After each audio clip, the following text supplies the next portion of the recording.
Salut Seb, tiens, t'as acheté un téléphone avec un capteur d'empreinte. J'espère quand même que tu sais que personne sur Terre parle les mêmes empreintes que toi. Mais est-ce que tu sais qu'il y a plusieurs formes d'empreintes? Allez, viens prendre une petite pause que je t'explique tout ça.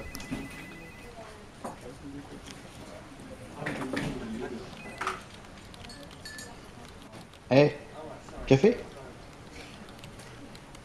Salut les fournitures de bureau. Moi, c'est Post-it. Regardez vos doigts.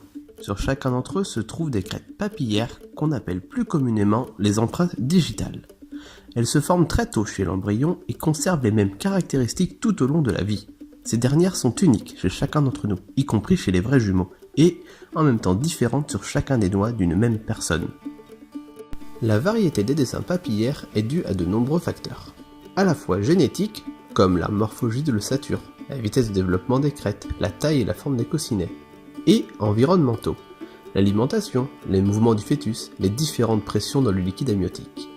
Leur rôle biologique est encore flou, mais pour certains scientifiques, elles joueraient un rôle d'adhérence et pour d'autres, elles auraient pour but d'obtenir une grande finesse de perception tactile. La plus vieille empreinte retrouvée date du Paléolithique, il y a environ 3 millions d'années, sur les parois d'une caverne. Mais la première utilisation volontaire fut l'empreinte de pouce laissée sur une tablette d'argile tenant lieu de signature lors des transactions commerciales à Babylone il y a 5000 ans, et plus tard dans la Chine antique vers le 7e siècle. Le premier scientifique à s'y intéresser fut le médecin Marcello Malpighi au cours du XVIIe siècle. Par la suite, le docteur Henry Fold publia en 1880 un article dans lequel il discutait de l'utilité des empreintes pour l'identification et proposait une méthode pour les enregistrer avec de l'encre de l'imprimerie. Il en établit également la première classification et fut aussi le premier à identifier des empreintes laissées sur un flacon. Plus tard, l'anthropologue Francis Galton étudia les empreintes digitales pendant 10 ans et publia en 1892 un ouvrage, Fingerprint, dans lequel il établissait l'unicité et la permanence de ces figures et proposait un système de classification. C'est en 1891 que le premier fichier d'empreintes fut mis en place en Argentine par Ivan Vuncetic, un dirigeant de la police qui fut aussi le premier à identifier un criminel par ses empreintes en 1892. Cette méthode venait de faire son entrée dans la criminalistique. Sa fiabilité, ainsi que son efficacité, en font l'une des méthodes d'identification les plus utilisées encore aujourd'hui. Les empreintes sont principalement divisées en 3 grandes familles qui regroupent à elles seules 95% des doigts humains. Il y a tout d'abord les boucles, les tourbillons, les arches ou les arcs. Les motifs les plus répandus sont les boucles, qui représentent 60% des doigts humains. Dans ce type d'empreinte, les lignes se replient sur elles-mêmes soit vers la gauche ou vers la droite.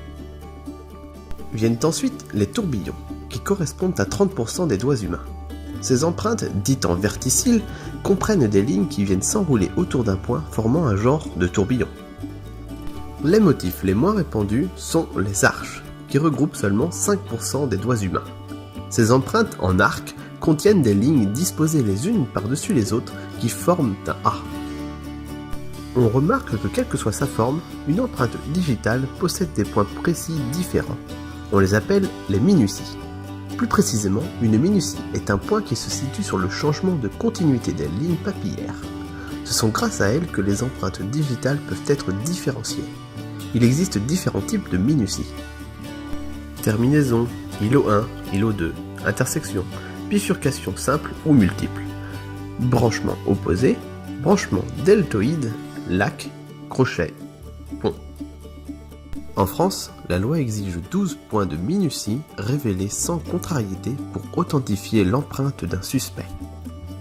La probabilité que 2 personnes aient les mêmes empreintes digitales est de 1 sur 10 puissance 24, soit un 1 suivi de 24 zéros.